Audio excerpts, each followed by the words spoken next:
গত বছর বা বছরগুলোয় প্রেমে ছ্যাঁকা খেয়ে এই নতুন বছরে আর কারো প্রেমে না পড়ার রেজলিউশন নিয়ে ফেলেছেন? ভুল করেছেন।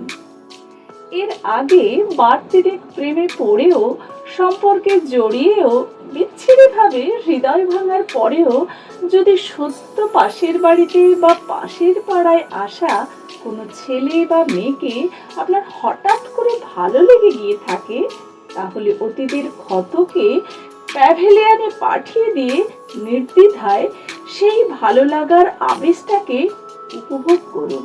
পরীক্ষার সিলেবাসে খুচরো ফাঁকির বিনিময়ে আপনার মনটা যদি প্রতিদিন তার কথা ভাবতে চায়, তাহলে মনকে একটু আশকারা দিন।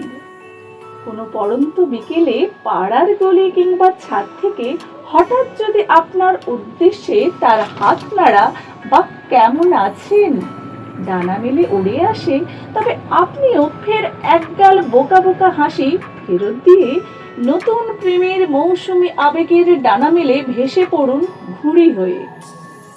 নিঝুম রাতের একলা বিছানায় আপনার টাটকা অনুভূতিগুলোর স্বার্থে হেডফোনে বরাদ্দ রাখতে পারেন কোটি কতক আপনার পছন্দের প্রেমের গান।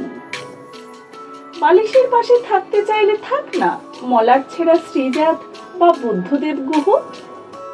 আগে হয়তো ভুল মানুষজনের উপরে অনুভূতি বিনিয়োগ করে জীবনে লোকসান করেছেন বারংবার, কিন্তু তবু আপনাকে ঝুঁকি নিয়েই আবার এগোতে হবে। কে বলতে পারে এবারের মানুষটি হয়তো আপনার জীবনের সঠিক মানুষ।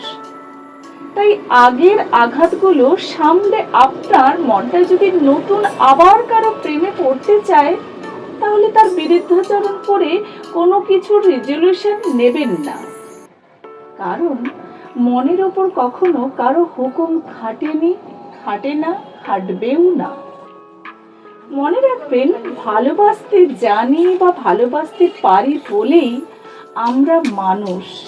তাই প্রেম ভালোবাসার রাস্তায় যতবারই হোঁচট খাই না কেন, উঠে দাঁড়িয়ে নিজেকে নিঃস্ব করে আবার ভালোবাসতে হবে। বেলা শেষের উজান স্রোতে কোনো এক তুমির হাতটা ধরে ভাসতে হবে। বাকিটা জীবন একসাথে রোজ হাসতে হবে।